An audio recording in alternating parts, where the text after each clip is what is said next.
Work turns, gives it off to Ellison, hit in the backfield and dropped. Huskers get a TFL. James Williams, the sack man. I would be remiss if I did not give a ton of credit to Coach Signetti and what he's done, the way that they play, offense, defense, and special teams. Just a lot of credit.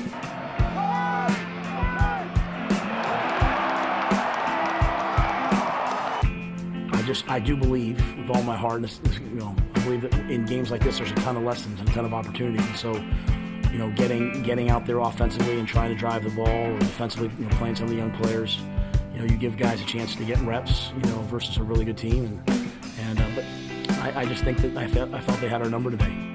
Tight formation, no wideouts, bounced outside, under center. They turn, give it off again to Barney around the left side to the 5. Touchdown, Nebraska! Ja'Cory Barney with a little end around for Nebraska, and the Huskers are on the board here in Bloomington. Obviously, we wanted to move the ball better than that, but it is what it is right now. It stings, but we just got to learn from it and move on. Back to throw is Rourke being rushed, gets hit, and goes down. The Huskers get him a sack. It's Makai Bear with a sack for the Big Red, his first of the year. This is the Hy-Vee sounds of the game following the Huskers' 56-7 loss at number 16, Indiana. Coach, I know this was a disappointed football team. When you talk about diving into the film and looking at some of the correctables, what were some of the issues, the biggest issues that you saw once you got back and watched some of the film? Well, we just didn't play well. I know that's probably very global, but I think it's just kind of all across the board. It wasn't any one specific area. And, it was 14-7 with 4 minutes left in the game. And we gave up 2 touchdowns right before the half. Really was our inability to stop the run. We came in, they've been a really good passing offense, and they found a way to run the ball against us, which really most people haven't done. And I think that got us off kilter, got us out of maybe our entire game plan, and credit to them. You said you expected a team that's going to bounce back. How did you like the way that the guys came in and looked at the film and practiced here a couple days after? Well, our guys are resilient. They're tough. They owned it. They accepted it. The coaching staff owned it, accepted it. There's not much you can do after something like that other than, try to learn from it and be better. And so we have a long week ahead of us in terms of preparation, getting ready for Ohio State. And I'm sure our guys will attack it the way the coaches will. All right, coming up next, we're going to dive into the first half action of this one. Keep it here on the Nebraska Football Show, presented by Ludaka Wealth Partners. Welcome back into the Husker Football Show, presented by Ludaka Wealth Partners. Well, Nebraska wins the toss. They defer to the second half, so Indiana offense going to get the ball first here. And your defense comes out and gets Indiana in a third down situation, but then busts off a big play here. And Malcolm Hartzog ends up chasing the guy down here. Big run, though, to on third down. Yeah, disappointing. We as I said, just had a hard time stopping the run early. We had them in 1st and 20, 2nd and 10 on this drive. They converted a 4th and 2 again.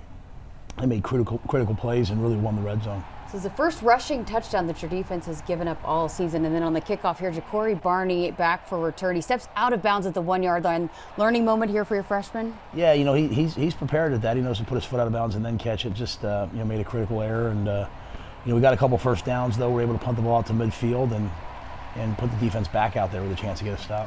Your offense was backed up, but here's Indiana offense there. Forced to punt and picks up a couple first downs here, and then your defense here, big stop here by Makai Bear with the sack. Yeah, great call, great job by Makai executing on 4th and 2, and we come back after that. We run the double move, we get the pass interference on them.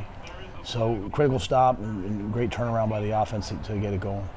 And then on 3rd and 9 here, Jalen Lloyd, the grab here. He was big for you guys today, or in this game. Yeah, Jalen did a nice job.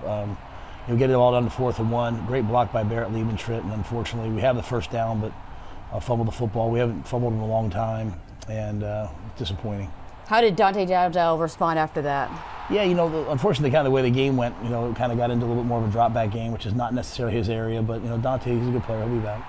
In second quarter now, and Indiana gets a couple big plays in one-on-one situations. What were the issues in the matchups there and against their wide receivers? Well, I think they did a great job blocking, even some of those screens, and just, to me, football comes down to creating one-on-ones for guys and them winning them, and we didn't win many one-on-ones on the day. So 14-0, Indiana takes the lead, but your offense starts to put together a nice drive here. Yeah, we moved the ball on the drive before, we moved the ball here again, so some nice throws through the air. Great blocks here on the perimeter by Borkacher and Fedoni, and a bad start is erased here with a good play, making it 14-7, and we should have a ball game. Yeah, second and goal, Coody Barney into the end zone there, 14-7. Another big pass play here. How do you go about winning those one-on-one matchups? Well, to me, you have to be competitive. You have to be on the body. You don't want to give ground, and they're called 50-50 balls for a reason. You want to make a play at the ball. We didn't do that, and they had the ball down here in the goal line and were able to walk in. Yeah, roughing the passing. Penalty sets up for that touchdown there, 21-7, and then a 3-and-out by your offense. Your offense has been good late in the second quarter. What were some of the issues getting going here in the second quarter? Yeah, we had some opportunities. Guys are open and just got the ball on the screen. Need to make a tackle, and now they have the ball in 2 minutes. It's really the run game that gets us here, as you can see yet again. Make a guy miss, and they're in the end zone. What were the issues in the run game and not slowing them down there? A lot of times there was guys kind of out of gaps. Tony blitzed right into the run a few times, and they did a nice job of just making a block, getting a body on a body, and we just didn't get off and make the play we needed to make. Tackle there by Isaac Gifford. This is the last play of the half. Goes deep down, and Malcolm Hartzog gets the interception here to avoid a touchdown return. He's brought down here, but 28-7. But nice stop by your defense there. Yeah, a tough half, and like I said, it was 14-7 about 3 minutes ago, unfortunately. So just a critical end of the half that we had to go back and regroup and hoped to come out and play better in the second half. Again, 28-7 the score at the half. We're back with second half action here on the Husker Football Show, presented by Ludaka Wealth Partners.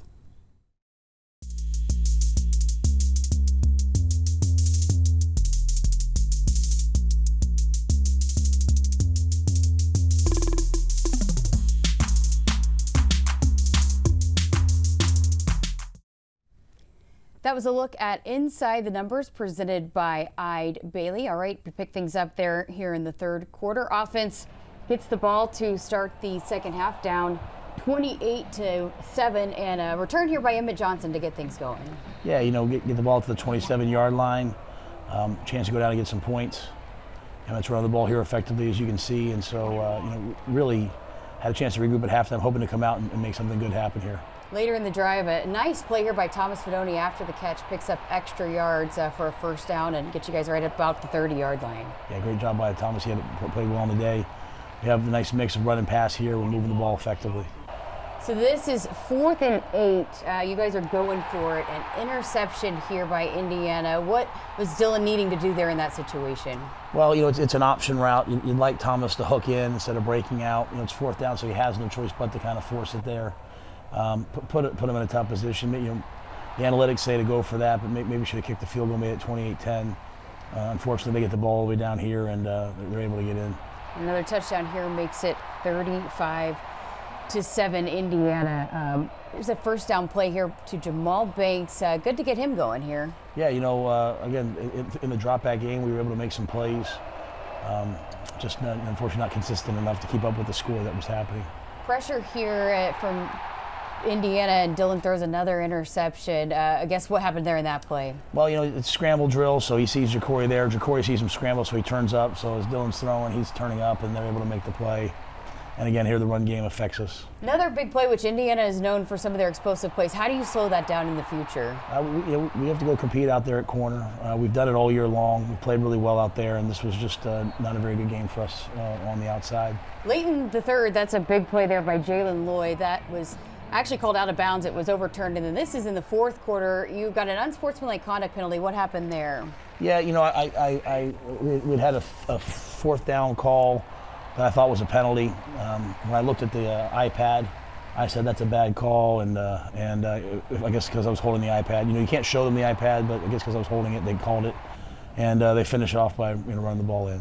49-7 now. How in the future do you avoid a snowball effect like this from happening? Well, I think what you need some guys that kind of like Quentin's doing right here to step up and make some plays. I think the big message for our guys is none of this is happening to you. It's football. You have to go out and make a play. Right now the offense takes the ball back down. They have a chance to go score again. So it's just a game of physicality and execution. The guys are still making some plays, and I'd like to see us get in the end zone here, and even though the game's not going to probably go our way, compete to the very end. Yeah, what were the decisions, or why the decisions to continue to go for it on fourth down here late? Well, I think you know, what kind of message do I want to send the team? Do I want to send the team that, like, hey, we're gonna surrender, or hey, we're gonna compete to the end? Like, losing 21-20 and losing 56-7, they both count as a loss. But you know, we're trying to instill a winning spirit, and even when you lose, you can compete to the end. So, you know, afterwards it feels worse when you lose 56-7. Trust me, as you know. But you know, we still want to continue to the very end. Tip pass interception here for the third interception for Dylan on the day. What are some of the things he'll learn from this performance? I think he, like all of us, will learn just to stay in the moment, not worry about the score, not force things, not try to do too much, but do what we're capable of doing. You know, we faced a team in Indiana that just kind of executed what they do at a high level, and we did. And so, you know, we're not going to have a lot of 56-7 losses. And so, in my conversations with Dylan on Sunday, it was, hey, feel this, let it hurt a little bit, but learn from it and let's move forward. Yeah, it's not a situation you see in Nebraska, and you had said you didn't expect that. They prepared well, practiced well. Why does it sometimes not translate to playing well? Well, I mean, there's a team on the other side, you know. I mean, I think if I told you that I expected us to lose 56-7, that'd be scary, you know. So I expected us to compete, and again, it was 14-7 with 3 minutes left to go in the half. So just kind of like what you said, that snowball, that, you know, that sort of here we go again. That's what we're working daily to try to get out of the program. And so, unfortunately, reared its head a little bit in that game. Got away from us. I probably didn't help by, as you said, continuing to go for it. But you know, we'd rather die valiantly than lay down. And so it didn't go our way. We'll learn from it. We'll be better. 56-7 again, the final from Bloomington. All right, we're going to step aside for a break. Coming up next, we have this week's Corn Husker conversation. I sit down with Jacory Barney Jr. Welcome back into the Husker Football Show. It's time for this week's Corn Husker conversation presented by Woodhouse. This week I got a chance to sit down with freshman wide receiver Jacory Barney Jr. Tight formation, turn, toss it off to a little end around by Barney. He's at the 10-5, touchdown Nebraska. Jacory Barney slips in there, taking the pitch on the end around from 10 yards out. Nebraska stretches the lead to 20-3. Welcome into this week's Corn Husker conversation. I'm Jessica Coody, and for this week, sitting down with freshman wide receiver Jacory Barney Jr., who has already racked up a lot of highlights this season as a true freshman. Did you expect to go so far away from Florida? Like, if when you were a freshman in high school, someone would have told you you were going to Nebraska, what would you have said? I would have been like, I'd probably been like, nah, man, that ain't happening. But I can't believe I'm here right now. It's just every day, like, I just wake up and I just be like, man, it's like I'm living a dream right now. It's like I got almost everything I ever wanted in my life, and I'm just being able to be at a platform where I could just show out my talents to the world. And it's like, I'm just thankful for it every day. What is it about just being out on a football field? Why do you love it so much, even the practice part of it? A lot of people just like the games, but not the practice. But it seems like you love every single second you get to be out on a football field. Yeah, I love every single play, every single snap, every single down. I don't even know. It's just something inside of me. It's just something I want to do for the rest of my life. So if that's something I want to do, I just embrace it every single day, because I want to be somebody in this game to, you feel me, look up to one day. I know I'm probably inspiring young kids around the world. Besides being the playmaker, there's a lot of playmakers. What do you think has gone into the trust that you've been able to earn and gain from this coaching staff to be able to put you in those situations? Just in practice, doing it in practice, showing that I can do it every day.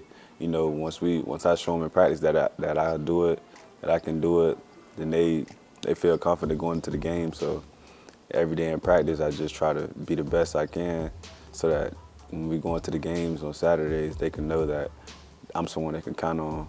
So when your number gets called in a game and the football's coming to you, what are you thinking? I be praying my number get called. My number get called, I'd be like, yeah, y'all better, I'm finna make something happen. They be like, go ahead, show me something. I be like, I told you. Like, I do something, I be like, I told you. Like, you have a lot of confidence and belief in yourself. Where does that come from? My mom, just watching her growing up, like, you know, just seeing everything she did for us. I don't know how she used to make it happen. What were some of those things that she instilled at you in you in such a young age that we're seeing now out of Jacory Barney? Just you know, always having a smile on my face through everything. being confident in everything I do, and just embracing everything, taking everything in, taking a day at a time, and just trying to be a better person each and every day.